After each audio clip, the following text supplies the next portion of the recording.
Alright, hello. 'Tis I, the Doug guy. I'm over here in a lovely little area known as Beeper. And I'm at this lovely little picnic table where I just happen to have my recording devices and things I need because I love doing that. Be prepared for such things. And I just got done doing a Saturday worship service at Church of the Incarnation, which is going to be in Beaver Falls. And I wanted to take a second to just idly blather away on here about something that happened at this service because I seem to be coming to places where I keep realizing that I see things a little differently than, I guess, a lot of people. And I also feel things differently than a lot of people. And my phone just went off, so forgive me if you heard that noise. And so I want to take a moment to just record something that is, I think, one of those moments. And I'll spell it out real simple. So what happened was this. At the end of the service, there was this little boy who had helped Deanna, priest Deanna. I don't know what her exact title is, sorry, but she's the priest of the church. And he had helped her carry a thing or two. He was a really cute little boy. He couldn't have been more than 5. I think he was probably younger. Maybe 5, I don't know. But at the end of the service, we had our little thing here, and there was this moment in which we all responded. After Deanna said, "Go in peace to love and serve the Lord, hallelujah, hallelujah," we all were supposed to say, "Thanks be to God, hallelujah, hallelujah." And in that moment, I don't know if the little boy had read it or knew what was happening beforehand, but he was so cute. He knew what was happening. He knew it was the end, and he said, "Thanks be to God, hallelujah, hallelujah." But in his little 5-year-old boy self, he screamed it. He was like, "Thanks be to God, hallelujah, hallelujah." And he got everyone's attention. Everyone was looking at him, and I saw the smile on his face. He was lit up with joy. And in the instant he was done saying that, he bolted from the back of the table at the shelter. He bolted. He ran to the front where Deanna was, and he just latched onto her. He's like so excited to be with and see her and to help her some more, and it was just a little thing. I presented it to you as it was, with excitement, like I think the boy felt. But I was thinking about it later, and I realized there's something going on with this. There's something so intuitively meaningful, if not intrinsically meaningful, that I think is veiled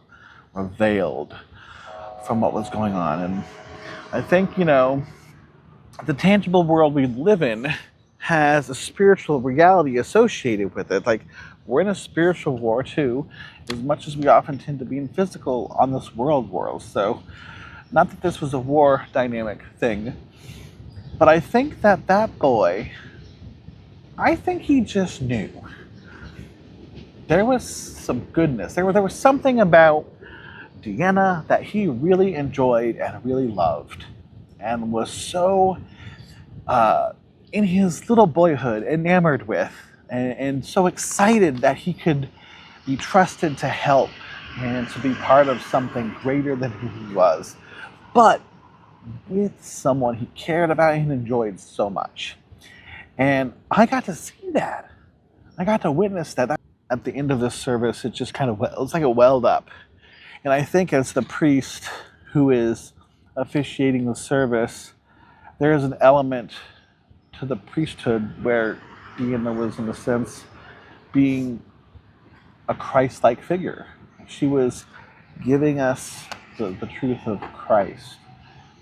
And whether this boy knew it or not, like instinctually or heartfully, I think he was responding to that in some degree.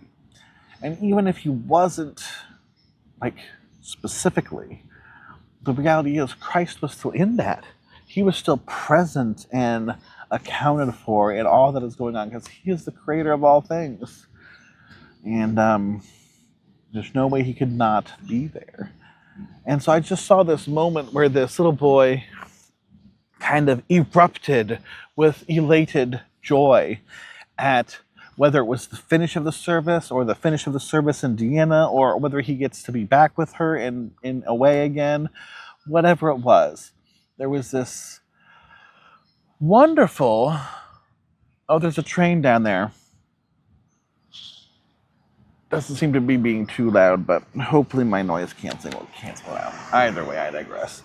I just think it's important to focus on these things. And I also thought it was interesting that I noticed it, because I've been thinking lately about how important it is to know the child that we once were, but also to understand and know how that, I don't think that child really dies. I think there's a growing up that occurs that pushes him or her aside, or sets him or her down, or lets him or her go, and we pick up some other parts and pieces and versions, and we let them run the show. But then there's this other part that's still there. We just haven't given him or her attention. And I think that's sad.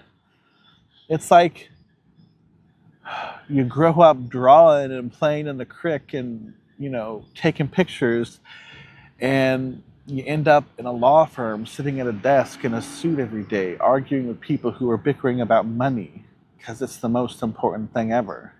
And that's what you become. But you came from drawing and coloring and cricks and swimming and pictures, all things that helped establish a part of your childhood. And now you don't do that? It's like, I don't think it just goes away and dies because you're a lawyer now in the metaphorical situation. And I think it's important that we give some kudos to the parts of ourselves we've kind of hid away, let die, or we've kind of put down and not ever given attention to pick up again. And when I saw this boy so happy the way he was, so carefree, it just reminded me, I guess kind of in a way of me, because I think I've put myself down. In a way, I've put that boy down, and I've not given him any attention. And I've lived a life apart from him when he really needs some attention. And I'm sick and tired of not giving him the attention he needs and deserves. And so I hope, if anything, that this may be an encouragement to some of you to think about what you're doing with yourself, how you're treating yourself, how you think of yourself. Because we all matter. You matter. I matter. Say it with me. I matter, right? I matter. And it's not good to act like we don't. So let's not. Let's act like we matter, right? Let's act like we're worth it. Love you guys.